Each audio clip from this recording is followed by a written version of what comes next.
What's up buddy? Welcome back to my channel. ကျွန်တော်ကတော့ K ပဲဖြစ်ပါတယ်။ကျွန်တော်တို့ယောက်ျားလေးတွေရဲ့ဗီဒီယိုထဲမှာမရှိမဖြစ်ရှိထားတဲ့အင်ဂျီတစ်မျိုးရှိတယ်။အဲ့ဒါကတော့ white t-shirt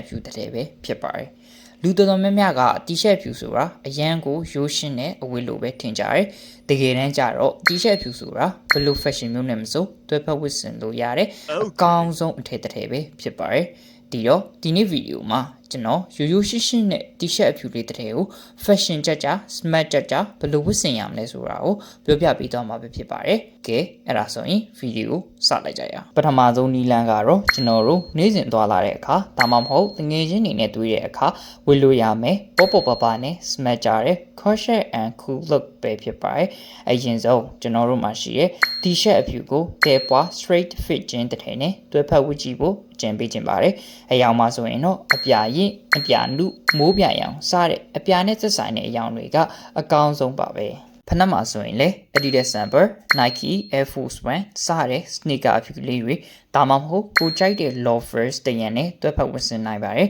လက်မှာလည်းနိုင်လေးတစ်လုံးဒါမှမဟုတ်လေလက်ပတ်လေးတစ်ခုကိုပေါင်းထည့်လိုက်မယ်ဆိုရင်တော့ရိုးလေးနဲ့ smart ကြတဲ့ casual look ကိုရစေမှာပဲဖြစ်ပါတယ်Second look ကတော့ရုံးတက်တာဒါမှမဟုတ် business နဲ့ပတ်သက်တဲ့ meeting တွေ seminar တွေအလုပ်ကိစ္စနဲ့ပတ်သက်ပြီးတော့သွားတဲ့အခါမှာဝတ်တင်တဲ့ပုံစံပဲဖြစ်ပါတယ်။ T-shirt ဖြူကိုအနက်ဒါမှမဟုတ်အပြာရင်ရောင်ရှိတဲ့ chinos, straight dress pants, style pants စတဲ့ဘောင်းဘီနဲ့တွဲဖက်ဝတ်ဆင်တာပဲဖြစ်ပါတယ်။ပြီးရင်အပေါ်ကနေ blazer ကောင်းလေးတစ်ထည်ဒါမှမဟုတ် lightweight jacket တစ်ထည်ကိုဝတ်ဆင်လိုက်မယ်ဆိုရင်တော့အရင်ကို smart ကြတဲ့ look ကိုရရှိမှာပဲဖြစ်ပါတယ်။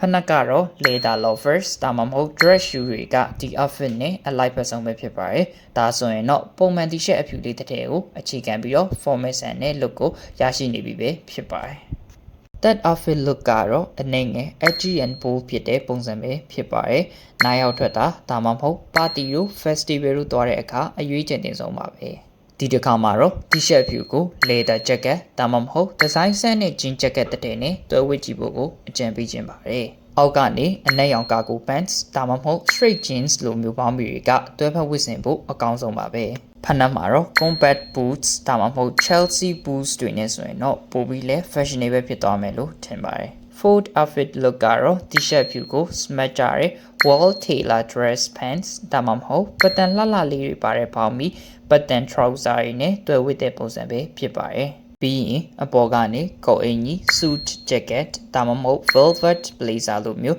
အပေါ်တက်လေးနဲ့ဆိုရင်ပွဲတက်ဖို့အသင့်တော်ဆုံးပဲဖြစ်ပါတယ်။ဖနက်ကတော့ polished dress shoes ဒါမှမဟုတ် monk straps တွေကပိုပြီးတော့ elegant ဖြစ်စေပါတယ်။ဒါရီနေမကသေးပဲကိုက formal ကိုမှ fashionable ဖြစ်တဲ့ look ကိုသွားခြင်းနဲ့ဆိုရင်တော့ legging မှာ bandana ဒါမှမဟုတ် thin scarf လေးတစ်ခုကိုချီတာပဲဖြစ်ဖြစ် pocket square လေးတစ်ခုထည့်လိုက်တာပဲဖြစ်ဖြစ်တွဲဖက်ဝတ်ဆင်လိုက်မယ်ဆိုရင်တော့ formal ဖြစ်အောင်ဒါမှက smart and fashionable ကိုလည်းဖြစ်စေပါတယ်နောက်ဆုံး idea ပေးရမယ်ဆိုရင်တော့ t-shirt အဖြူကိုအောက်ကနေခံပြီးတော့အပေါ်ထပ် layering နဲ့ style အမျိုးမျိုးဖန်တီးဝတ်ဆင်တာပဲဖြစ်ပါတယ်ဒါကဘယ်ရာသီဥတုနဲ့မဆိုလိုက်ဖက်တယ်လို့ကျွန်တော်တို့မှာရှိတဲ့အပေါ်ထက်အင်ကြီးတွေကိုပို့ပြီးတော့အသုံးချနိုင်တဲ့ပုံစံပဲဖြစ်ပါတယ်ဘယ်လိုဝတ်ဆင်ရမလဲဆိုရင်တော့အောက်က t-shirt ဖြူကိုခံဝတ်ပြီးတော့အပေါ်ကနေ hoodie, sweater, cardigan စရိုက်နဲ့တွဲဖက်ဝတ်ဆင်လို့ရပါတယ်ဒါတွေကမိုးရသည်မှာတင်းရင်ပုံစံကိုပို့ပြီးတော့ nutrient စေတယ်လို့ပို့ပြီးလဲစိတ်ဝင်စားဖို့ကောင်းတဲ့ look ကိုပေးစွမ်းနိုင်ပါတယ်